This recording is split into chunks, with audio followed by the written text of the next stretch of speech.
c'est samedi et on va passer une très bonne journée.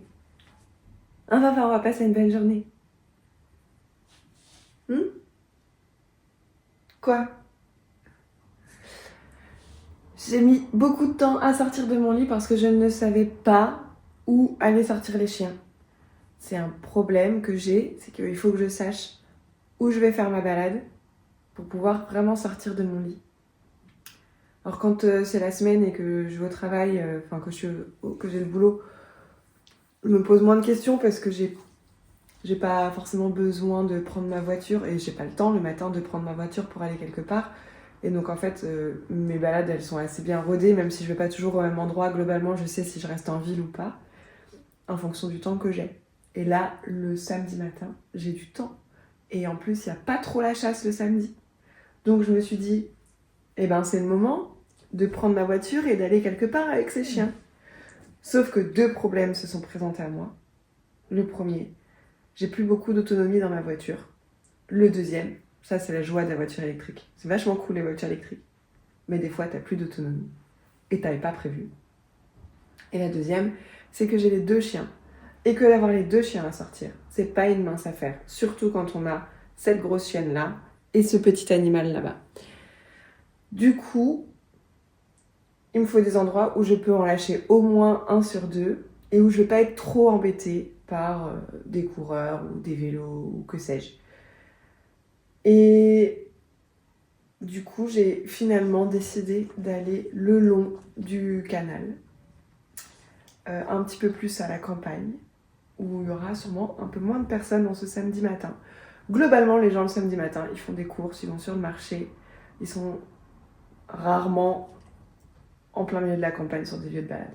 Ce qui me permet de pouvoir en profiter tranquillement. Donc on va faire une grosse balade ce matin, tous ensemble. Et puis cet après-midi, je me fais tatouer. Voilà.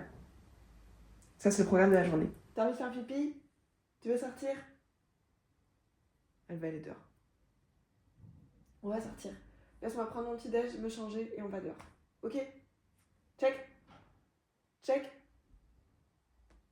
Eva, check? Ouais, ok.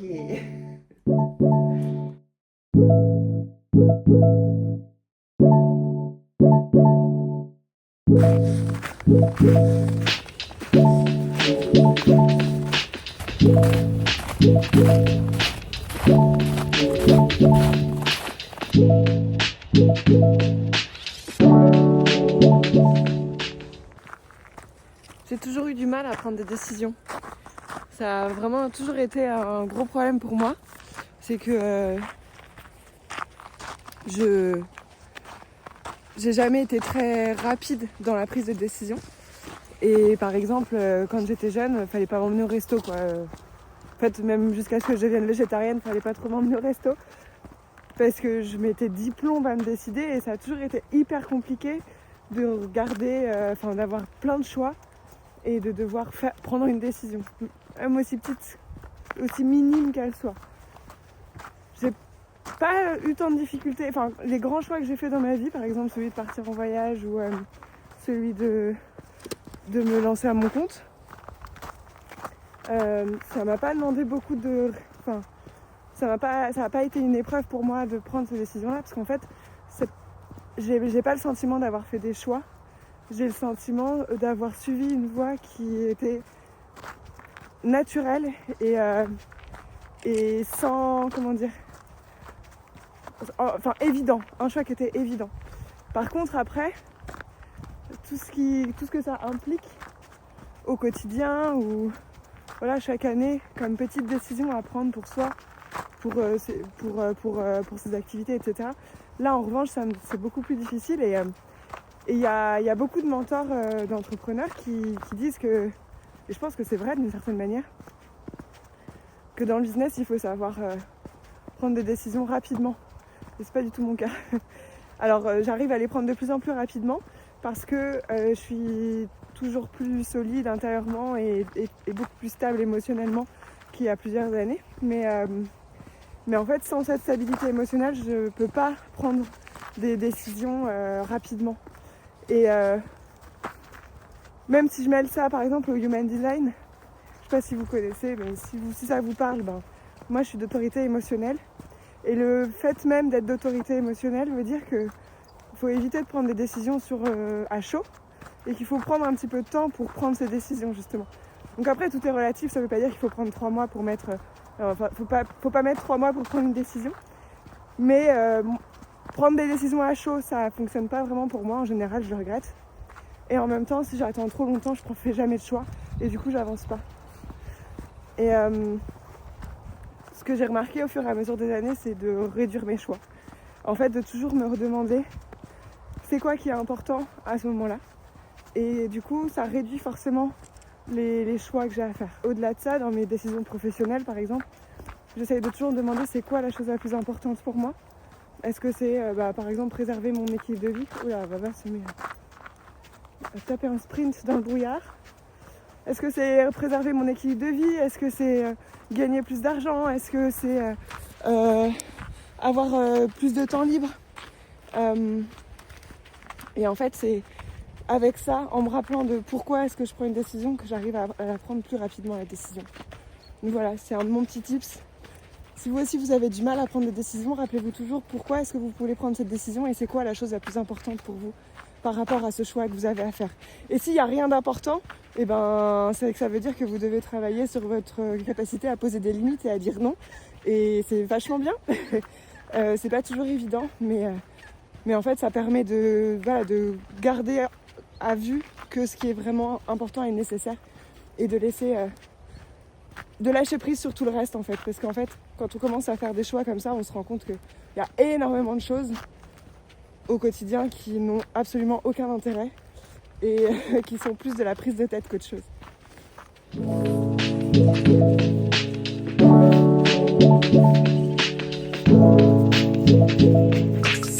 Qu'est-ce que tu fais?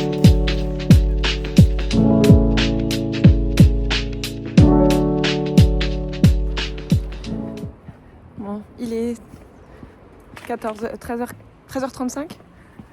J'ai pris une douche vite fait, j'ai changé de tenue. Je vais manger un petit truc à la planque, qui est le super tiers-lieu que ma copine Élise a ouvert en septembre. Et puis, je vais me faire tatouer juste après. J'ai encore des choses à vous dire, j'ai pas trop le temps pour l'instant. À tout à l'heure. Tatouage de ta sœur, j'ai commencé début de semaine. Ah, c'est ma sœur? Ouais. Ah, je savais pas. T'as pas reconnu? Non, bah non, je n'avais pas reconnu.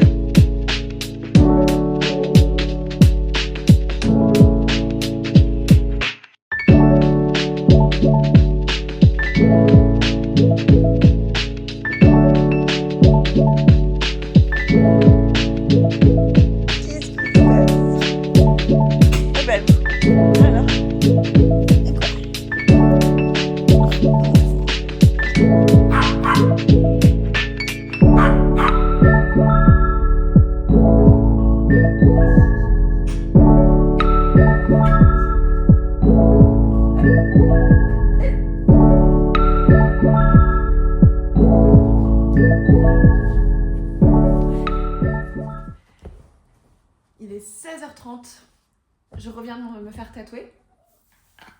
Bon là c'est encore sous le cellophane du coup mais... Il m'a fait... Louis, non! C'est encore sous le cellophane donc je vous montrerai ça un autre jour quand ça sera plus propre.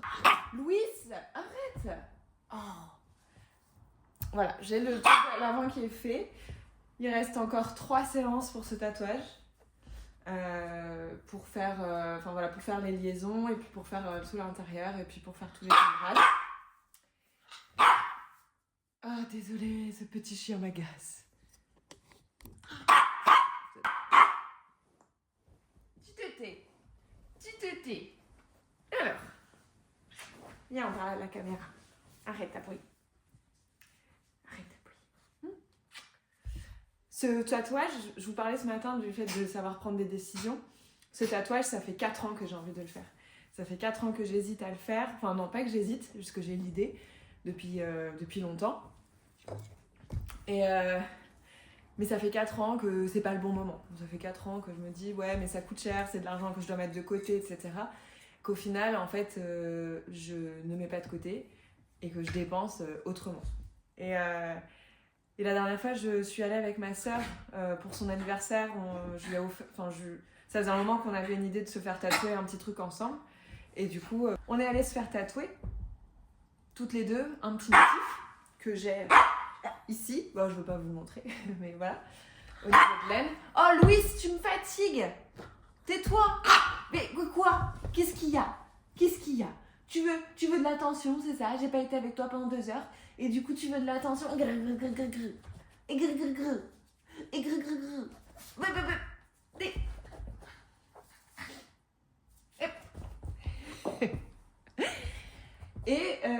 puis à ce moment-là, on se fait tatouer. Et puis je parle au tatoueur de ce gros projet que j'ai.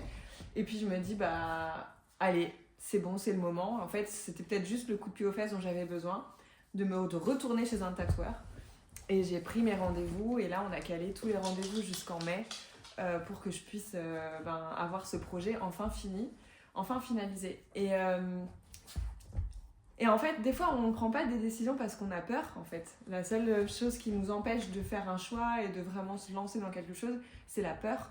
La peur de ne pas avoir assez d'argent, la peur de ce que les gens vont en dire, la peur du jugement des autres, la peur d'échouer, la peur de réussir, même si c'est un petit peu la même chose. Mais du coup, c'est ces peurs-là qui nous empêchent de prendre des bonnes décisions, de prendre des décisions en fait. On a toujours envie que les décisions qu'on prend, c'est ça qui est intéressant d'ailleurs dans le lapsus que je viens de faire, c'est qu'on a toujours le sentiment que quand on prend une décision, il faut que ça soit une bonne décision. Et une bonne décision par rapport à qui, par rapport à quoi, ça c'est chaque décision que vous prenez et c'est vous qui jugez en fonction de votre histoire, en fonction de comment vous pensez, de ce qui vous anime, etc. Mais on veut toujours que ce soit une bonne décision. Mais en fait, je crois qu'il n'y a pas de bonnes ou de mauvaises décisions. Il y a juste des décisions qu'on prend et des décisions qu'on ne prend pas. Il y a des choix qu'on fait et des choix qu'on ne fait pas. Et je crois que ce qu'il faut qu'on garde à chaque fois en tête, c'est qu'il n'y a aucun choix qui est immuable. Ok, alors je vous dis ça alors que j'ai fait un tatouage et qu'a priori, on ne revient pas sur un tatouage une fois qu'on est tatoué, c'est à vie. Mais bon, c'est pas le genre de choses qu'on regrette en général. Mais pour n'importe quelle décision qu'on prend, il y a toujours moyen de changer les choses, de revenir en arrière, d'en tirer quelque chose qui va nous être bénéfique. Parce qu'on ne fait pas, d'une manière ou d'une autre, je crois qu'on décide de faire quelque chose ou pas, qui est un choix ou un non-choix, en fait, l'expérience qu'on en tire nous apporte quelque chose et nous emmène vers quelque chose. Si c'est une expérience supplémentaire pour nous faire comprendre qu'on est dans la mauvaise direction, ça sera une expérience supplémentaire pour nous faire comprendre qu'on est dans la mauvaise direction, mais ça sera toujours bénéfique en fin de compte, parce qu'à un moment donné, on va se rendre compte qu'on était dans la mauvaise direction. Si au contraire, c'est une décision qui nous est bénéfique directement, parce que ça nous amène vers un sentiment de mieux-être général ou pas, ça nous amène vers un sentiment de mieux-être, on pourra dire que c'était une bonne décision. Et ça, en général, on n'en doute pas trop après, a posteriori. Maintenant, peut-être posez-vous simplement la question, si aujourd'hui il y a des choix que vous avez du mal à faire, déjà essayez de regarder en amont, est-ce que les choix que vous avez faits avant étaient des mauvais choix, au sens où ça ne vous a jamais rien apporté de bénéfique, ou est-ce que quand même, à chaque fois, vous arrivez à en tirer quelque chose de bénéfique? Je vous invite vraiment à vous poser la question et à vous dire aussi qu'il n'y a jamais rien qui est 100% négatif ou rien qui est 100% positif. Il y a toujours des aspects qui sont un petit peu discutables, qui sont plus nuancés quand on prend des décisions et qu'on passe à l'action. Parce que c'est comme ça en fait. La vie n'est pas polarisée, c'est pas le bien ou le mal, c'est pas le oui ou le non, c'est pas le pour ou le contre. C'est qu'il y a toujours des aspects avantageux, des aspects bénéfiques, des aspects cool, et puis il y a toujours des aspects moins cool, et des trucs auxquels on n'avait pas pensé, et des choses qui sont des conséquences des choix qu'on fait. Et on ne pourra jamais l'empêcher, ça. Donc si on cherche une bonne décision, si on cherche à apprendre à faire le bon choix, dans le sens où on veut que ça soit 100% positif à la fin, désolé de vous dire que ça n'arrivera pas. Parce que la vie, ce n'est pas tout noir ou tout blanc. Il y a toujours de la nuance, et il y a toujours des fluctuations en fait dans tout ce qu'on fait et dans tout ce qu'on entreprend. Par contre, la chose qui est sûre, c'est que vous allez en tirer quelque chose. Et ce qu'on attend, c'est qu'on en tire un maximum de bénéfices. Et parce que c'est comme ça qu'on avance vers quelque chose qui qui nous permet d'être meilleurs à chaque fois, et qui nous permet d'être plus grands, et qui nous permet d'être plus conscients, et qui nous permet d'être plus stables et plus responsables, etc. etc. Mais même si c'est des mauvaises décisions au sens où ça vous apporte pas forcément quelque chose de bénéfique, et ben dites-vous que sur le chemin, ça finira toujours par vous apporter quelque chose de bénéfique. Voilà. C'est ce que j'avais à vous dire aujourd'hui sur ces décisions et sur ce tatouage. Et j'ai hâte de vous montrer, là je peux pas trop vous montrer comment c'est. Attendez, si je vais enlever mon bras pour vous montrer le tatouage. Il est pas en entier encore, mais voilà. Regardez. Donc il y a tout ça. Et puis là, il y a ce que je viens de faire là. Donc il y a un soleil, une lune et d'autres décorations un peu en mode arabesque. C'est ça que j'adore. Voilà. Et ça va prendre tout mon bras. Ça va être trop beau, j'ai trop hâte. Je pourrais me pavaner avec ce nouveau tatouage cet été. Voilà. Sinon là, donc comme je disais, il est quasiment 17h. J'ai rien à mettre sous la dent. J'avoue, j'aurais bien mangé un petit truc un peu sucré. Un gros truc bien sucré en fait. Et j'ai rien à mettre sous la dent. Je pourrais faire un gâteau, mais j'ai la flemme. Donc je pense que je vais simplement me poser dans mon canapé, jouer un petit peu à la console, peut-être faire un petit peu de musique un peu plus tard.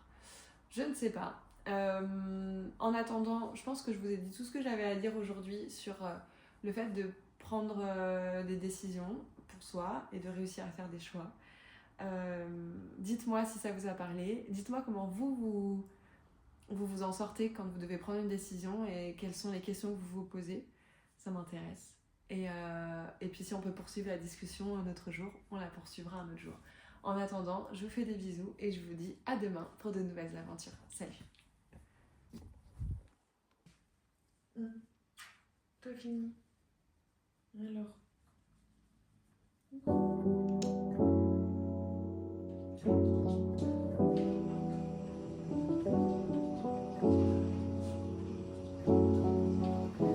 J'ai longtemps cru que la qualité de ma vie dépendait des choix que je faisais, que je n'aurais pas d'autre chance, que c'était maintenant ou jamais et que si je laissais passer une opportunité, je risquais de le regretter amèrement toute ma vie. J'ai bientôt 34 ans et pour l'instant, la seule décision que je regrette vraiment dans ma vie, c'est quand à 9 ans, j'ai refusé de faire un solo sur un concert juste parce que j'avais peur d'oublier les paroles et de me ridiculiser. Avec le recul, je me dis que si j'avais accepté cette opportunité, aujourd'hui, je serais peut-être chanteuse. Et puis maintenant que je vous dis ça, si j'avais été chanteuse, je n'aurais probablement pas voyagé autour du monde, ni lancé mon entreprise, ni même rencontré les personnes qui m'ont guidée jusque-là. Je ne doute pas que j'aurais eu une vie chouette, mais mine de rien, ma vie d'aujourd'hui, je l'aime tellement qu'au final, ce n'est pas vraiment un regret et je suis reconnaissante de tous ces moments où je n'ai pas su faire les bons choix. Parce que sinon, ma vie ne serait pas celle qu'elle est. Et puis vous savez quoi ? Comme je vous l'ai dit, rien n'est immuable. À part les questions de vie ou de mort, rien n'est immuable et tout peut changer. Il y a toujours moyen de revenir sur une décision, de changer d'avis, de trajectoire, de direction. Parce que nous sommes humains, changeants et cycliques. Croire qu'une décision changera toute votre vie, c'est croire que la vie est linéaire. Rien n'est moins vrai. Alors soufflez un coup, trompez-vous, faites des tours et des détours, peu importe. Tant que vous vous sentez bien et aligné avec vous-même, c'est tout ce qui compte.